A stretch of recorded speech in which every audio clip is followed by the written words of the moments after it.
Hello, fabulous listeners. Thanks for tuning in to Old Bodies Outside. This is your host, Brian Peterson. This episode's guest is CJ Greco, who is an environmental educator and naturalist. CJ co-hosts a podcast called The Birdie Bunch, which features three nature enthusiasts who examine the world of ecology and conservation. You can check out more about the Birdie Bunch podcast at www.thebirdybunchpodcast.com, and Birdie is spelled Birdy. Also, CJ serves on the leadership team for a Chicago community organization called Out in Nature, which provides an accessible and positive environment for all LGBTQIA+ individuals to connect, explore, and experience nature and the outdoors.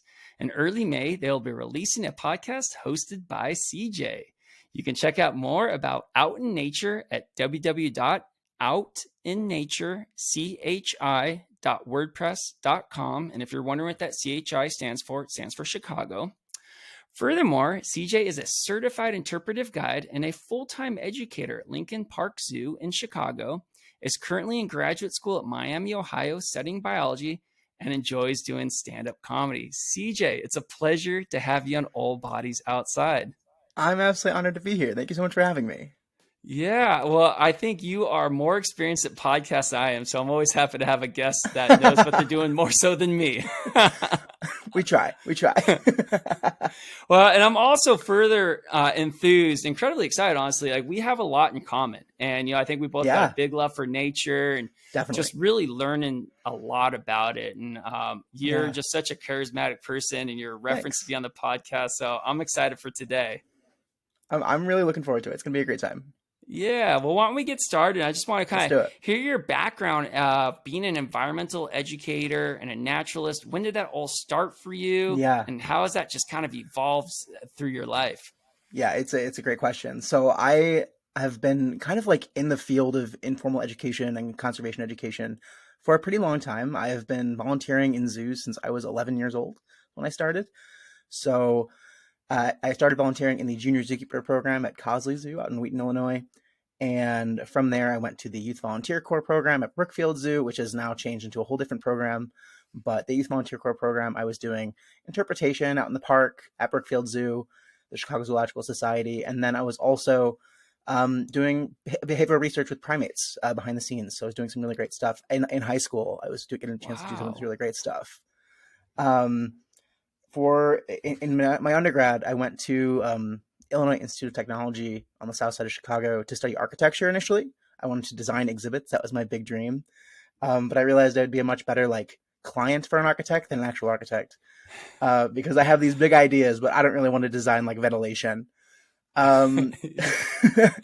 So I actually went back to Brookfield Zoo and I worked as a community programs assistant. I was doing all kinds of stuff from community engagement, like going out into the community, doing zoo programming, to doing interpretation on site, as well as supervising the teen volunteers that I was once a part of. So that was a really big deal. Did that through college. And then when I graduated, I worked as a environmental educator at a small nature center out in the suburbs. And through the pandemic, worked at a high school. And now I'm... Yeah, gosh, CJ, that goes back a long time in your life. And for me, it took me almost 3 decades to really start being okay, I want to forge a career path in this profession. And it was just, I had a lot of great outdoor experiences, especially backpacking and camping. And I was gosh, I would love to have a career in the outdoor profession, but I don't really know how to do that. And at the time being, I had been a high school biology and chemistry teacher for about 7 to 8 years. And I ended up taking my skills and working for the California Conservation Corps as a supervisor. And I worked on a fuel reduction team, which was a chainsaw team. And we would go out near structures that are at the wildland urban interface and just create defensible spaces so that if there was a wildfire event, firefighters don't have to focus on saving the structures. They can focus on the wildfire. And sometimes what happens is structures start burning. And so they have to focus on that, save the structure, but the wildfire is still burning. And so I got into the California Conservation Corps, really loved the work, but the work was something that I was okay, do I want to do this for 30 years to get a pension? And the answer was yes, but I wasn't so sure I'd be able to handle it. I was kind of worried about my longevity there with that. So Totally. I ended up finding out about graduate school programs that study all kinds of stuff for Yeah. outdoors and recreation and outdoor recreation. And I ended up getting into a master's program at the University of Utah in their Parks, Recreation, and Tourism department. And then I just carried that on to Clemson University and did my PhD there. And now I'm a professor and I get to talk about this stuff all day long. And so I have a lot of fun with it. That's awesome. Yeah. I love that. Yeah, and it's so much fun getting undergrads involved with it. We got a great program at Kansas State University. And one of the things that we have here is we do have a great interpretation program. We have a great Leave No Trace program. And so one of the things I wanted you to talk about a little bit was what is interpretation and why is it important? And I don't think, a lot of listeners may not understand what interpretation is or that it's even going on when they visit a park and protected area or a zoo. Yeah, interpretation, it's basically the act of sort of engaging people, guests, visitors, whomever, in the material. So the National Association for Interpretation defines interpretation as a communication process that forges emotional and intellectual connections between the interests of the audience and the meanings inherent in the resource, right? So that's this like formalized definition of interpretation. And kind of breaking it down, it's this mission-based communication process, this discussion between visitor and educator to sort of, exactly what it sounds like. It's mission based. So a lot of organizations have missions to engage people in conservation or to share awareness of stuff. And it is precisely that. It's these connections that are made that are really, really, really valuable. So it's an art of storytelling, interpretation. And I think that's maybe undersold a little bit, is this idea of storytelling. Well, and I think it's so important because that storytelling, invokes the emotions, and those emotions create that connection with the place. Exactly. And then having those emotional connections is more likely to boost, say, conservation ethic, local stewardship, maybe get $5, as a donation. But I mean, that's like the least of it, right? I mean, I think when we talk about forging those emotional connections, those intellectual connections, through the art of interpretation comes some sort of appreciation for the thing that is being interpreted, right? From that appreciation comes like a true, deeper understanding. And that understanding, it grows this compassion. I think that's some kind of twisted version of a quote from Freeman Tilden, who was this father of interpretation. What's that? It's a beautiful thing. So so it's a quote from Freeman Tilden that's very similar to that. I don't remember the wording, but he was the father of interpretation. Okay. And it's just this idea of making connections can inspire something deeper, and that deeper connection is what's really valuable. Yeah, and I like the compassion part that you threw on there at the end. Yeah, that's really big too. And I think there's at a lot of various places where I've done research or visited for fun and recreation, whatever it is, there's multi histories there. So there's different histories of different types of people there. So there's all these like different heritages. Yeah. And that's that's a big thing too. Well, I got to say, at Kansas State University, we have an interpretation class. It's something that really excites the undergrad population. I do not teach the class though, and I don't have a background in interpretation actually, but it's something that it's so extremely important. It's so extremely important. And it's at every park and protected area, every zoo. It's a major component. And so what all goes into being a certified interpretive guide? I mean, it's a big question. A certified interpretive guide is like this, I think it's like a 32-hour, 4-day workshop essentially that the National Association for Interpretation sort of like puts on. They have multiple different trainers across the country. I'm very fortunate in a lot of the places that I've worked, I've actually had trainers on site. So Lincoln Park Zoo has 2 trainers, which is really amazing. So every year we get new certified interpretive guides at our zoo, which is phenomenal. Our guest engagement department at the zoo works, specifically with the National Association for Interpretation, which is amazing.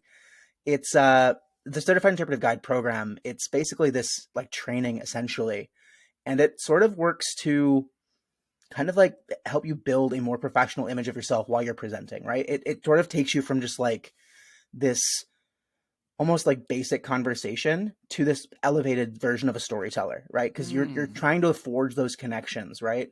You're really, increasing your like confidence and productivity and like ability to present, as well as your ability to forge those connections, because that, again, that connections piece is really, really, really valuable in interpretation.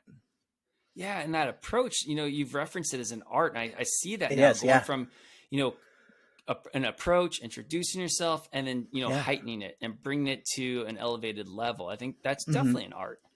Definitely, yeah. Yeah. So what types of topics would be your most favorite for interpretive education? Yeah, that's a great question too. When I did my certified interpretive guide training, a big part of it is all week you're working on preparing this like basically a presentation, and this presentation at the end of the week is like your test to see if you're going to get certified. So Oh. for my big presentation at the end of this week, I actually brought in.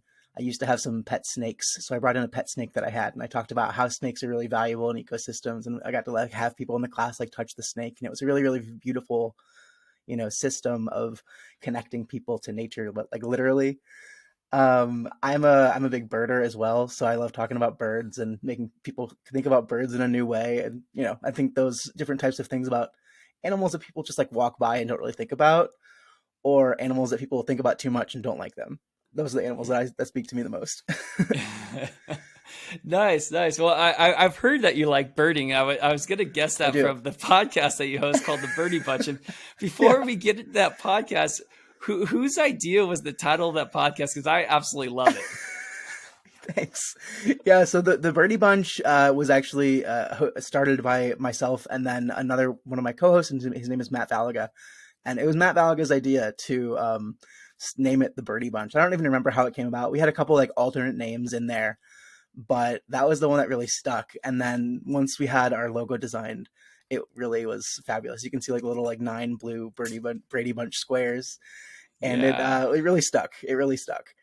that's cool. And so, how long have you been doing that podcast for?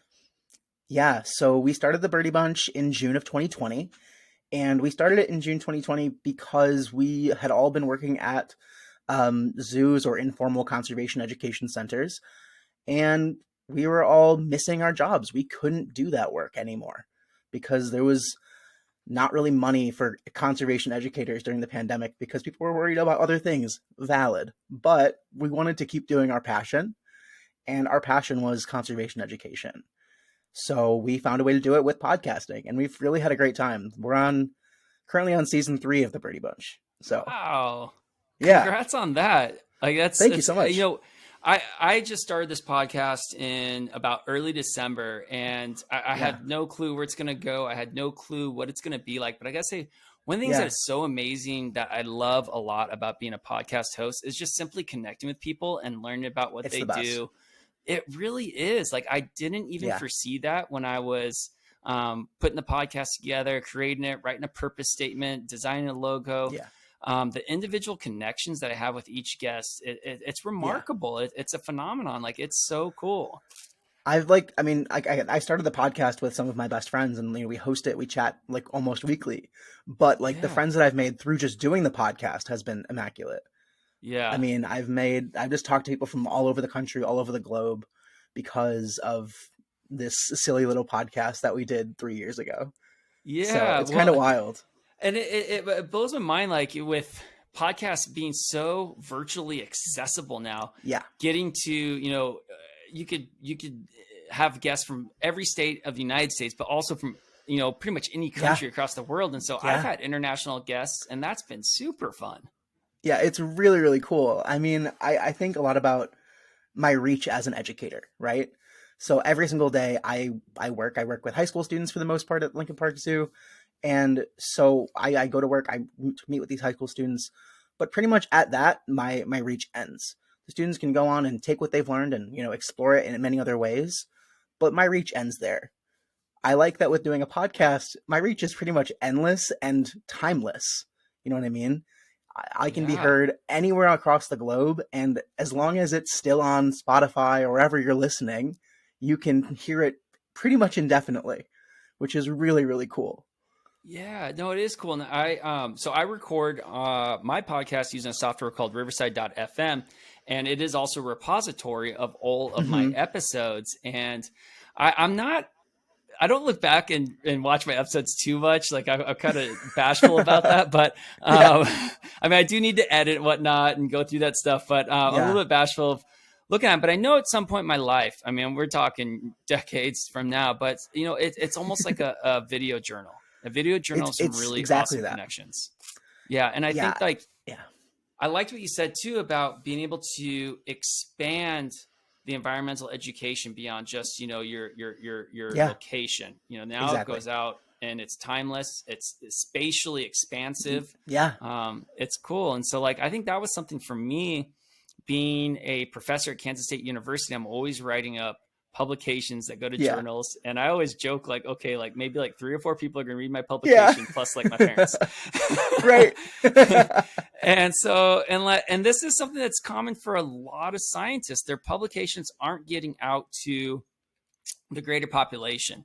And my research is for parks and protected areas. It's very public facing, yet my research isn't public facing. Like, how do I make this Yeah. connection? And so podcast, that was one kind of purpose for starting up the podcast for me, was getting Yeah. some research out there. And so I like to have a variety of professors and also practitioners on the podcast to hear what's going Amazing. on. And yeah, Love that. it's so much fun. And on that front, I end up learning a lot about research. And it's almost like I get to have a scientist on here instead of going and reading their publications. I just get to Yeah. orally hear about it.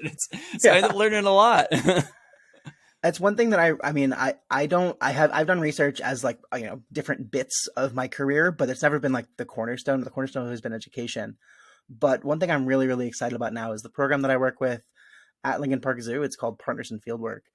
And what I do with this program is I actually go out to high schools in the Chicagoland area, so like within Chicago public schools, and I basically work teaching them about urban wildlife. So Lincoln Wow. Park Zoo is the leader in urban wildlife research across the nation.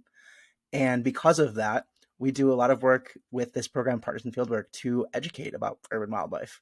So the high schools we're partnered with, I go out to the schools and we set up like camera traps. We do bird surveys. I have bat monitors on their roofs. And so I kind of get to have a little touch of that research.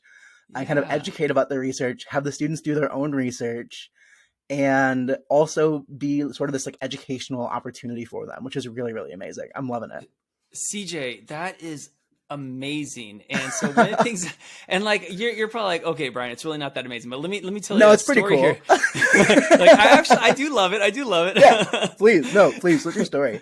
So at Kansas State University, our degree is called Park Management and Conservation. Yeah. And we regularly call it a discovery major. And we call it a discovery major because a lot of incoming freshmen coming out of high school did not know that major exists. Yeah.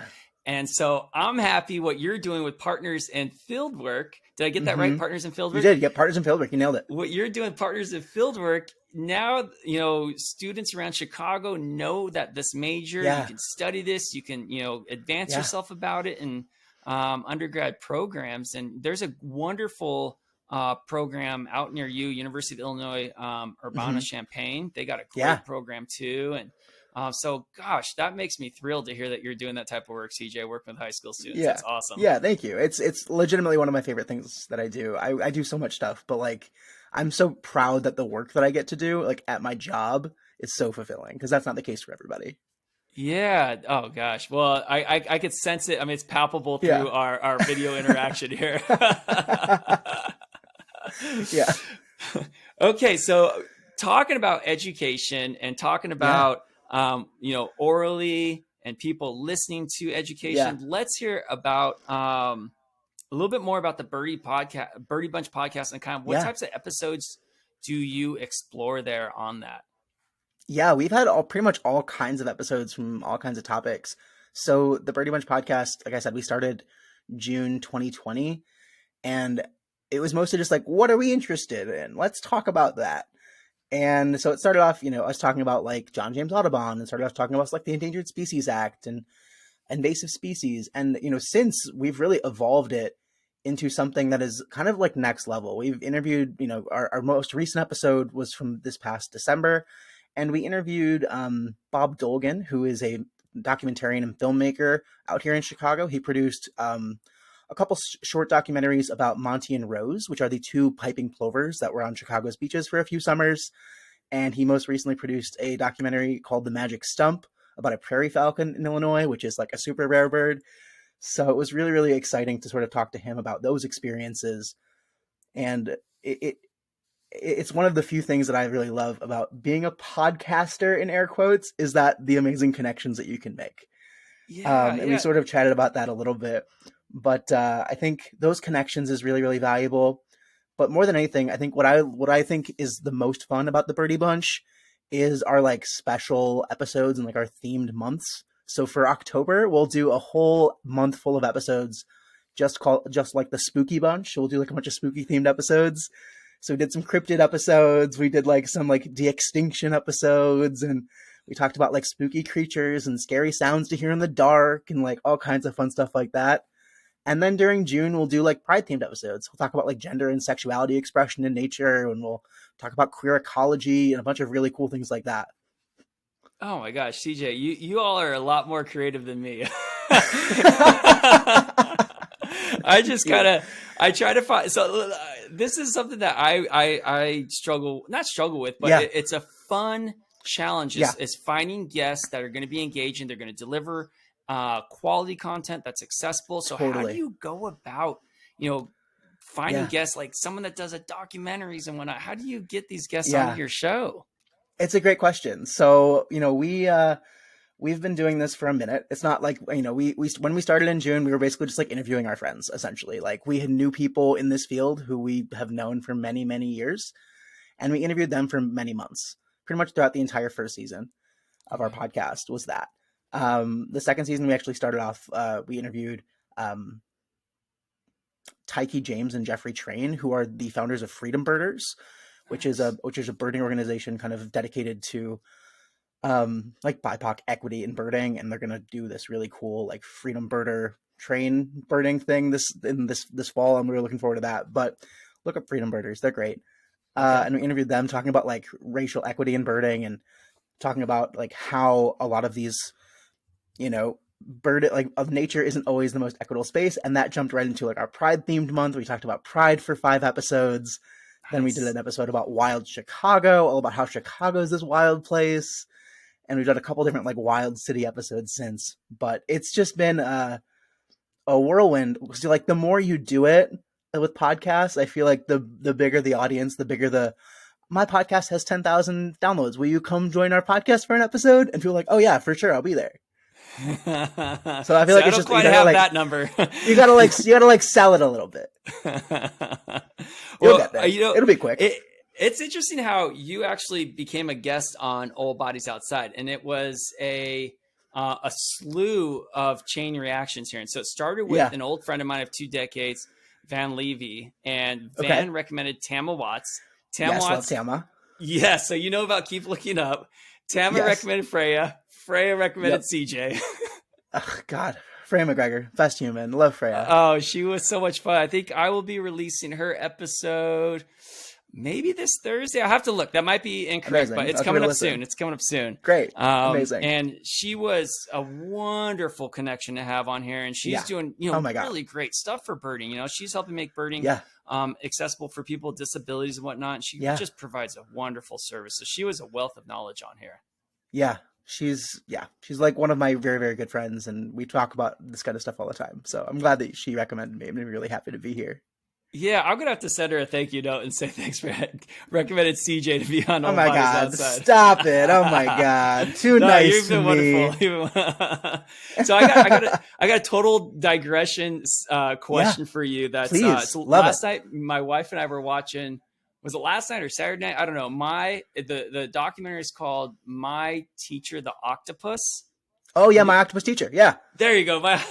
Oh, I was like, I was crying tears of like, I don't know, joy but sadness at the same time. Yeah. That was amazing. I've seen it. There's been a ton of documentaries like that recently. There was one it won like an Oscar. It was like Elephant Whispers or something. Oh wow, I haven't heard of that I, one. I think I recommend it. It was pretty Okay. stellar.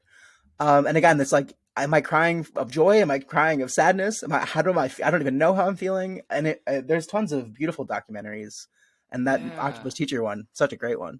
I love his delivery with the narrative. Yeah, Like it was really totally. heartfelt, really heartfelt, and he did a Yeah. wonderful job. And I love that he just kind of like is this. He's a scientist in a way, but doesn't have the formal training of it. But the Yeah. way that he approached with Yeah. consistency on a daily basis and studying this thing, I mean, he made Hmm. scientific advancements. It was so cool. Yeah. I mean, like, people haven't studied, cephalopods in that way before. It's really, really fascinating.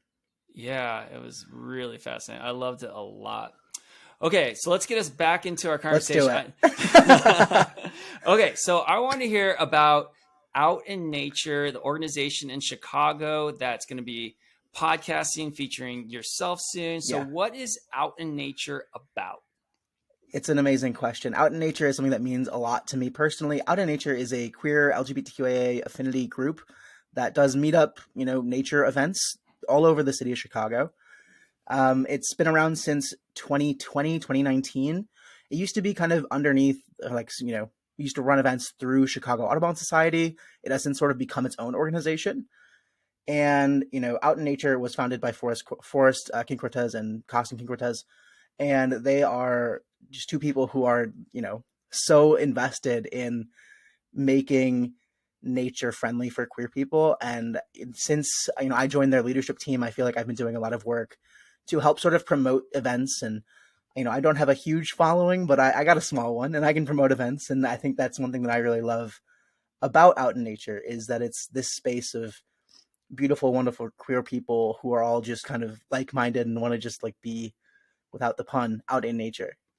Yeah, yeah, no, and that is so wonderful, and it connects really strongly to a lot of research that's going on right now, which Yeah. connects to a comment that you made earlier, and that is, I think a lot of people see outdoor spaces as neutral and inviting Yeah. and welcoming, but it's not quite as equitable as people think, and Yeah. so organizations like Out in Nature, research being done for looking at various different dimensions of diversity and making sure Yeah. that outdoor spaces are equitable for those different dimensions. There's a lot going on, but there's still a lot to be had. And so I'm really happy to hear about the work that you're doing in Out in Nature. Yeah. I mean, it's a group that, again, has meant a lot to me. It was like the first space that I feel like I really got to be able to be myself, which is sort of amazing. As a queer person, Absolutely. as a trans person, there's not a lot of spaces where you're unbelievably wholeheartedly accepted. And like, it wasn't until I was in Out in Nature that I really felt that, which is quite beautiful. Obviously there is quite a lot of, prejudice is a light word, I would say, against Yeah. trans people in the country at the moment. I believe it's over 400 different anti-trans legislation bills have been introduced in the past 3 months alone. Jeez. And it is, very, very scary to be a queer person right now. But I think there's like groups like Out in Nature. It's a group made by queer people for queer people, and it's a space that is designed to be safe. We do events of all kinds. We've done rock climbing and kayaking. We've done camping and birding, all kinds of events that are just designed to get pretty much anybody outside of, their concrete brick building into something a little Yeah. bit more green. That's fantastic. That's great to hear. And I'm a heteronormative cisgendered male, and Yeah. I think that people don't realize that safety component. And that safety Yeah. component Totally. is something that lacks in a lot of spaces, and that's something Yeah. that is also researched a lot. Is trying to promote and boost safety, even if it's perceived safety, which Yeah. is equally important. It's equally important. So that is so wonderful what you're doing Out in Nature. So with the organization, you got another podcast coming. So you're going to be hosting two podcasts. I I love am. I it. So am. Yeah. this one, So, yeah. no, do you want to talk about it? Yeah. So are you going to be going solo on this one? Because you're doing, the other one's collaborative. This one, is it going Yes. to be The other one solo? is collaborative. I have two other co-hosts who are phenomenal: Matt Balaga, Brittany Basetto-Lewandowski, incredible co-hosts.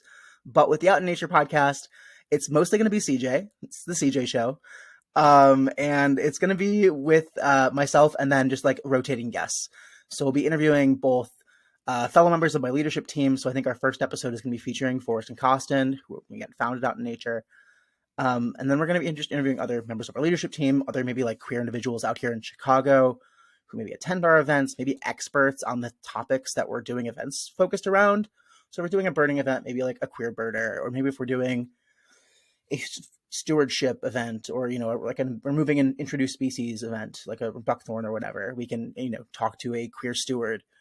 And I think there's a bunch of opportunities for like growth and knowledge sharing within the queer community that I feel like, especially in this like maybe subset of like the nature queer community, hasn't really been tapped into yet.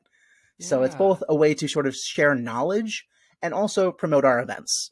We want to continue this amazing following. It's in the just 2.5 years, 3 years since Out in Nature was founded. We like have, I think, a WhatsApp group of 300 plus individuals, Facebook group with 700 plus individuals, Instagram page with 800 followers. So it's been a really, really quick growth for Out in Nature. And I think we want to continue to see that growth because it's a huge deal. Yes, it's a massive deal. It's a massive deal. And I think what you're doing too also is going to promote allyship. Exactly. And I had a guest on the podcast and we were talking about trans inclusivity in sports. And one of the comments that came up was talking about all this horrible legislation that's going on right now and how exhausting that is for the trans population to be dealing with that. Other people need to step up, be allies. And so what you're doing with the podcast, what you're doing with Out in Nature, you know, that also just promotes allyship. And that is extremely important and just adds to that massive thing that you're doing. Yeah, thanks. Yeah, it's for good, right? You know, something that I am really, really proud of is my identity. And I work very hard to be a visibly queer person because I didn't have that when I was growing up. And, you know, if I can take a little bit of the brunt of, you know, the maybe negative side of being a visible queer person, it's okay that then maybe somebody else doesn't have to take it. Yeah. So I think that's why I really love being, you know, especially, I mean, I wouldn't necessarily call myself like an influencer, but like, again, I have a podcast, I have like a, you know, small social media following. It is something that I can do just a little bit of to help other people. Yeah. Yeah. Well, man, I love it, CJ. And I think it's great that you're helping other people. You're spreading love. You're spreading inclusivity. Those are things that should be a right to everyone, but world needs more of. World needs more exactly. World needs more of. So I think it's awesome. I'm glad that you're here and sharing all about this. Now that because before interacting with you and we were, you know, exchanging emails, I had not heard of your podcast or Out in Nature, and so these are things that now I'm aware of. I've looked into, and I'll have to also stop by the Lincoln Park Zoo. So I'm coming out to Chicago in October. Amazing. Brother and my wife got into the Chicago Marathon, and I tried to. Yeah. So it's funny. So it's the 45th anniversary of the Chicago Marathon, and so you apply in to a lottery, and who knows how many who knows how many people apply to it. A lot. My brother, my wife got in, but I did not. So I'm going to be the support family member. It's needed. It's needed. Well, and I have not spent much time in Chicago. Like, I'm not that far away from Chicago and Kansas. I think I'm maybe an 8-hour drive or so. Yeah, it's not too far. When I drove out to Kansas City, it was about 8 hours, I think. Okay. Yeah, exactly. The only time I've really spent in Chicago is for layovers at Chicago O'Hare.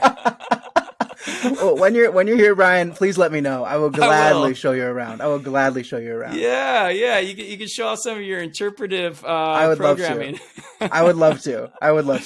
And when I visit, I hope you're doing a stand-up comedy act that night. Maybe I'll time it out. I'll time it out for you. Like, Brian, tell me your calendar. I'll do it that night. Yeah, right.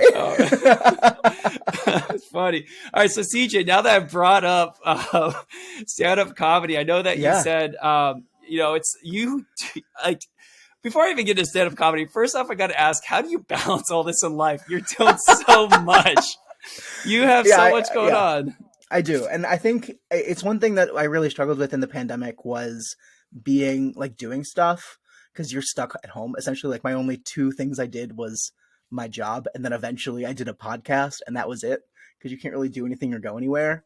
So my quarantine hobby was birding. I picked up birding and I've been really loving birding. But now I lead birding events and they've made it another job that I do. And it sounds like I'm complaining, but I'm not. I love it. And I think that is sort of been, that like the birding has been picked up. When before the pandemic, one thing I used to do quite like a little bit of was some stand up comedy, like you mentioned. So I have been trying to get back into that, but it's a bit of a struggle, like you said, with all the things that I'm running. So Yeah, yeah. And with everything that you're balancing, it amazes me because I feel like there's so many different types yeah, of people and individuals out there. And there's people that like to have more relaxing time, and they could totally. view that as, say, watching this or that or reading a book. And Hmm. there's people that like to actively engage with other people, go out and do Yeah, social things, help other people. And you're kind of on yeah, that side of stuff. I would say And so. it's really inspiring. I mean, it's kind of Thank like, you. it's almost like a thought pops in your head and you're like, okay, I'm gonna do that. Enjoy it and just bring Yeah, love and support to other people's lives. it's yeah. it's really cool, CJ. Thanks, Brian. Appreciate it. Yeah, okay, so let's hear about this stand-up comedy and whatnot. And Yeah, what types of like, so stand-up comedy is, in my opinion, and I don't know much about comedy, but I listen to it and yeah, I'm always amazed at comedians make it seem like they just kind of made that up in the moment. yeah, But I'm always like, there's got to be so much practice and thinking and yeah, philosophical thinking and identifying topics that yeah, maybe people feel ambivalent about, and then really digging into it. yeah, What topics do you like yeah. to get after, and how do you prepare for an act? For sure, it's a great question. So stand-up comedy is, it's also an art, right? It's I like to, as an educator, it feels very similar to that. One thing Ah, that I struggled with when I first started doing stand-up comedy was like, oh no, I'm like saying, I'm like giving a performance and somebody's laughing at me, but like that's the goal. The goal is for them to laugh at me. But I was used to being an educator. It's like, oh gosh. But I think it's a very, similar to interpretation. It's a very like highly scripted process. It is like to the second pretty much planned. Every second of a wow. show is pretty much planned. Obviously you'll maybe get like heckling or you'll get crowd work that's improvised. And improv is a whole different game. But the art, I think stand up in and of itself is a very like scripted storytelling process. It's very similar to interpretation. And some of the things that, when I was first starting doing stand up, it was a way for me to like process some of the things that I was dealing with in my personal life. I was just like grieving, and it was a way for me to like process and maybe almost like deconstruct the idea of like death in a whole different concept. And I made it like a funny show. I made it 5 minute spot all about like grieving. And it was really like sort of like irreverent and sad, but also like, oh, that's like actually kind of funny when you think about it. And that was how I started. Um, there's some of the stuff that I've been working on recently. I haven't gone out and presented, gone out and done like a spot in a while, like an open mic in a while. But one of the things I think about a lot and stuff that I'm writing right now is focusing a lot about like my identity and just like how I'm processing my identity and how the world processes my identity. I'm also thinking about like just like how I interpret the world, as a naturalist, as somebody who is out doing stuff with nature literally all the time. How is nature funny? Nature is so funny, and we don't really think about it. The world is like this. It's a joke that writes itself essentially, Yeah. and it's I think there's ways to interpret the things that are going on in the world, particularly like within the conservation realm, because that's mostly where I focus, mostly where I thrive, and I think you can definitely make it funny. Absolutely. I feel like by looking into nature, Yeah, and making these observations, I think they have to be like almost micro observations to start yeah, making it, turn it into a bit. Like, you really got yeah, to look at every detail of it to turn it into a bit. And yeah, gosh, that creative process sounds so much fun. And so, are yeah. you a regular, like, do you journal a bunch and start kind of just writing down things that you're thinking about in terms of identity or grieving? I'm definitely a bit of a journaler. I definitely keep a journal pretty much on me at most times. Again, I'm also just like a neurodivergent person who sees something and thinks something randomly. As like it's the world is constantly against you when you are a neurodivergent queer person. And when you're trying to like just process anything, it has to go through a lens that other people may not see it through, right? Right. I'm seeing the world through a couple different lenses, and there's other people who see it through even more lenses than I do, Yeah. and I think the lenses that I see it through allow for me to think about it in maybe a different way than maybe other people, which that like Absolutely. different point of view is really what makes comedy, right? It's changing the perspective of somebody else. We're like looking at something through a air quote comedic lens. Right. And then what a like an educational process too. Yeah, exactly. Totally. I mean, it's how when I'm doing programming, it's the same sort of thing. I always describe myself when people ask me to like describe what I do for my job. I always say like I'm 50% like a classroom teacher, I'm 25% like a researcher, and then I'm 25% improv comedian. You just have to be able to yes and you have to be able to be flexible. You have to be able to just like go on the go, Yeah. and that's being an educator is you have to be able to be flexible. And that like improv yes and skill is a skill. No one is born with that ability, but you have to practice it. You do, and I don't do any stand up comedy. I don't do any improv, but I do. I am an educator. You know, I teach Yeah. classes, and I've seen that with podcasting too. You got to be able to Hmm. dance on your toes. Like the improv Totally. stuff definitely comes in. And going back to kind of earlier in our conversation, I was asking about Please. what types of guests you have on the Birdie Yeah. podcast, the Birdie Bunch podcast, and Hmm. I did a similar thing when I started off All Bodies Outside. I actually had quite a few friends on here for maybe Yeah. 15 episodes to get comfortable, to get my Yeah. craft down, to be able to Hmm. dance on my toes, Yeah. you Just know, like and practicing the skill, right? yeah. And so I forgot to touch on that earlier, but now that we're talking about stand-up Yeah. comedy, Yeah. yeah, no, it's definitely something. I think what I've noticed with being an educator is questions come up, different Hmm. perspectives come up, and you adapt quickly, and it Yeah. is a developed skill. Totally. Totally. It is a developed skill. So have you ever seen? There's a reel going around right now about Jerry Seinfeld, and he's talking about how he's always trying to make a bit in every moment of life. He's just like not sincerely in the moment because he's always trying to make a bit. I have And never I don't seen, know I if have he's not. being dead serious or not, if he's just actually making a bit out of that. Yeah, I haven't seen that video specifically, but I am not surprised. I mean, that's definitely I feel like it's a very common thing for maybe a lot of people like who see things through a comedic lens, right? To like, there is humor in everything. It's just looking at it through that lens. Like Yeah. the things that are like horribly sad and like traumatic, they can be funny. The things that are like the most like, oh, this brings me such a euphoric sense of joy, that can be funny. The things that make you angry and frustrated and like just so unbelievably upset with the world can be funny. It's just about how you present them. Yeah. What an art. What an Yeah. art. Yeah. Like that's amazing. Like wow. And yeah, and like you said, you did that with a grieving process. Yeah. And it was more just like, I'm trying to get through this and this is the way that I'm going to get through it. And it worked out. Yeah. Well, and what a awesome personal journey too of just Yeah. like looking into yourself, evaluating, reflecting, and understanding Hmm. yourself to even a higher degree. Yeah. Amazing.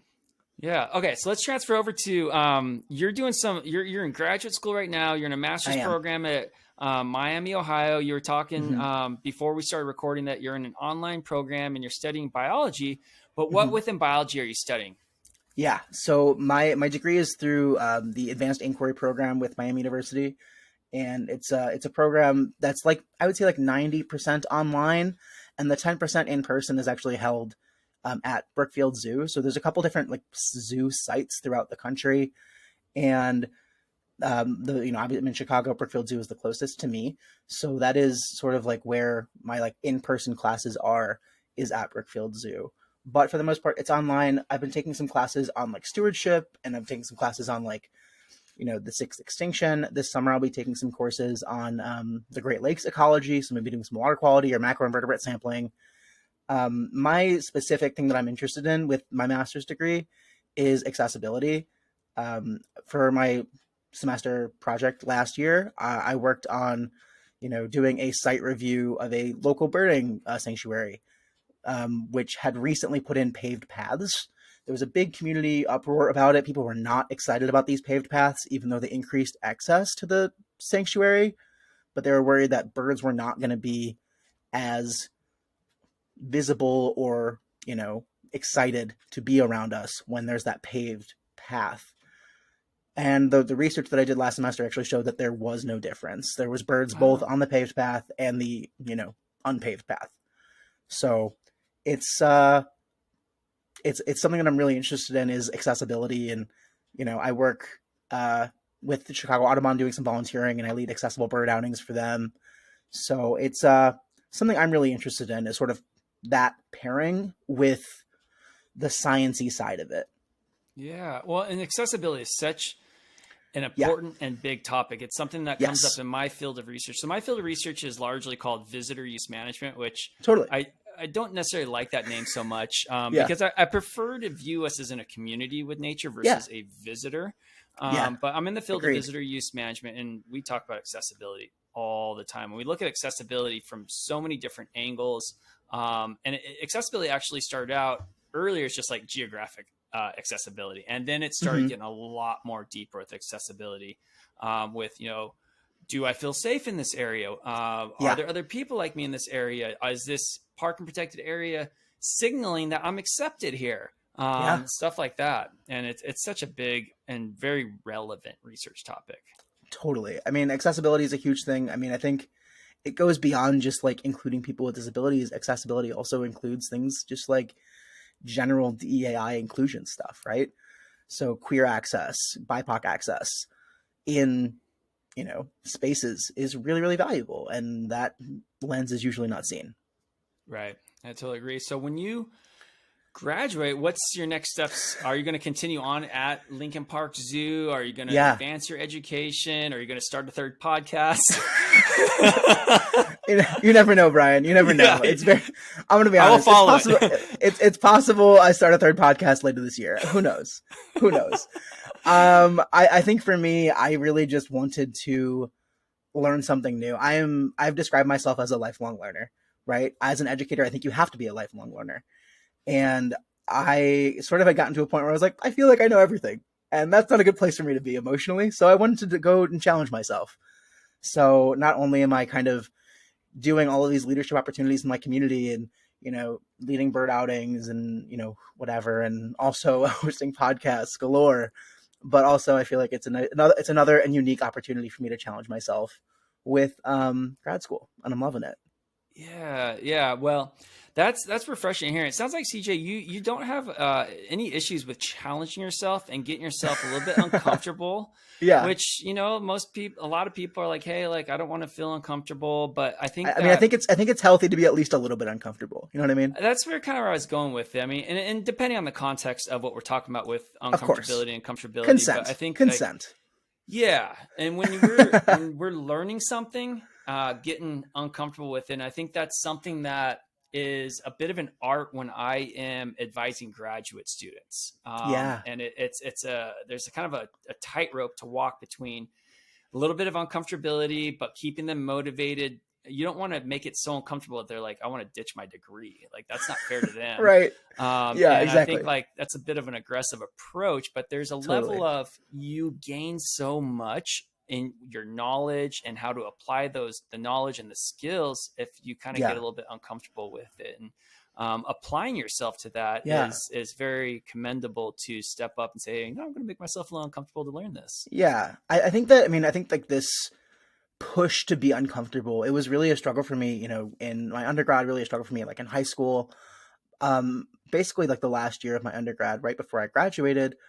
I was supposed to do an internship out in Australia. I was supposed to work for a small conservation nonprofit doing some stewardship stuff. And I had quit my job to go do this internship abroad. 2 weeks before I was supposed to go, the nonprofit let me know that they didn't have money for me to go.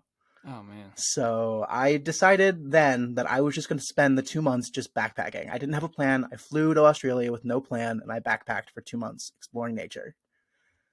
And 2 months by myself really allowed me to figure out what was going on up here in my brain, but also really made me feel so uncomfortable, but also so brave and courageous at the same time. And that's, I think, a way that you need to live in the world right now, especially as a queer person.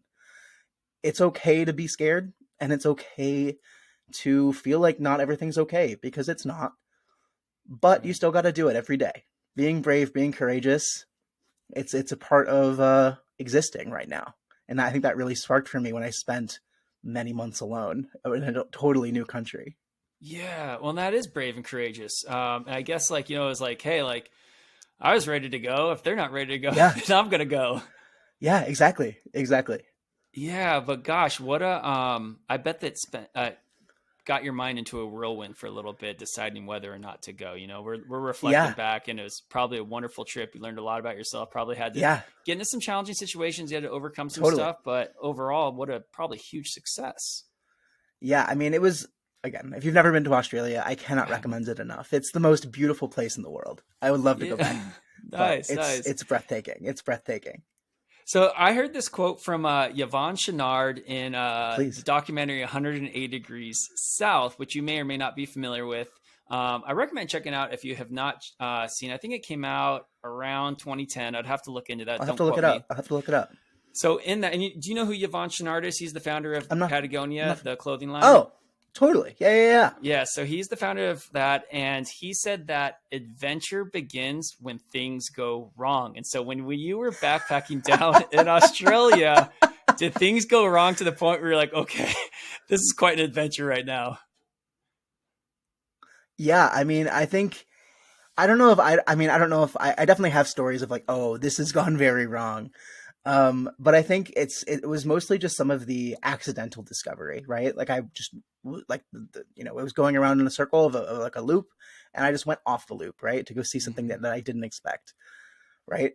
Some of my favorite experiences were, just like seeing wildlife that I'd never seen before. Like I said, I'm a bit of a birder. I'm always a bit of a reptile person, so seeing things like crocodiles and cassowaries and lorikeets and like birds that like I've never dreamed to see. I saw. It was really the most spectacular thing. Yeah. Well, you're making me want to get down to Australia. You got to go, Brian. You got to go. All right, CJ, we're going to go together and you're going to be my interpretive guide. Bet. I'm there. Okay, CJ, as we're wrapping up our episode here, I wanted to connect back to Emo Bird Week. Yes. And if I'm going to put you on the spot here, and if you had to put an emo song to our podcast episode today, well, should I explain like what Emo Bird Week is first? Yes, go for it. So Emo Bird Week, it's a little bit of we're like, what are you talking about? Right. So what a right turn. It was a kind of like social media, mostly Instagram, like hashtag campaign. It was created by Matthew Dolcart, or the Bird Herder on Instagram, who is an incredible Chicago bird photographer. He's very, very talented. And he basically just inspired pretty much a lot of his followers to share some of their favorite emo birds. And this just can be anything to be, like whatever. I mean, I think everyone had maybe like an emo phase, I would assume. And I think it was very almost like nostalgic to like think about these songs I haven't listened to in like 15 years. And it was kind of refreshing to think about these emo songs and also put it to some of my favorite bird species. Yeah. So I posted things about like red-winged blackbirds, who are notorious for being like swooping demons, but I adore them still. I posted things like common grackles or sandhill cranes, and many, many people. You can just look up the hashtag on Instagram, hashtag Emo Bird Week, and there are thousands of posts. It's spectacular. Really? It's spectacular. Yeah, highly recommend it. There's some really, really great like art people did. There's some really great posts, like photography that people posted. But I don't know if I had to like pick an emo song for this conversation. I don't know. It's a tough question. I haven't thought about it. Yeah, that is a tough one, and I appreciate you roping me in. I think we talked about Emo Bird Week before recording, not during recording. Yeah. So thanks for You're good. tying me in. Gosh, and I don't have a good answer to that either. And I was thinking, as you were saying, it's cool because it's gotten you kind of look back on some of the emo music that all of us kind of, listened to or got exposed to. And there was a band that I really loved. I think they're out of New Jersey. I think they're called Thursday. Have you ever heard of Thursday? I've heard Thursday. Yeah. Yeah. But I can't remember any of their songs off the top of my head. So just go look up Thursday, listeners. Yes, there you go. Right. And I like the podcast voice right there too. Go look up Thursday, podcast listeners. You are on a streaming platform right now. Go look it up. Well, CJ, this has been a fantastic episode. I love the energy you brought to it and the charisma. Thank you so much. You've been just a fantastic guest. I'm full of gratitude. So thank you. My goodness. Thank you so much, Brian. It's been absolutely an amazing time to be here. So anytime you need me back, I'm back. I was just going to say that, like, we need to reconnect in 6 months or a year and do some I would podcast love to. collaboration. I would absolutely love that, Brian. It'd be amazing. Yeah. Well, good luck with the Birdie Bunch podcast, Thank the you. Out in Nature podcast, your third, Thank you fourth, so and much. fifth podcast. Who knows? Who knows?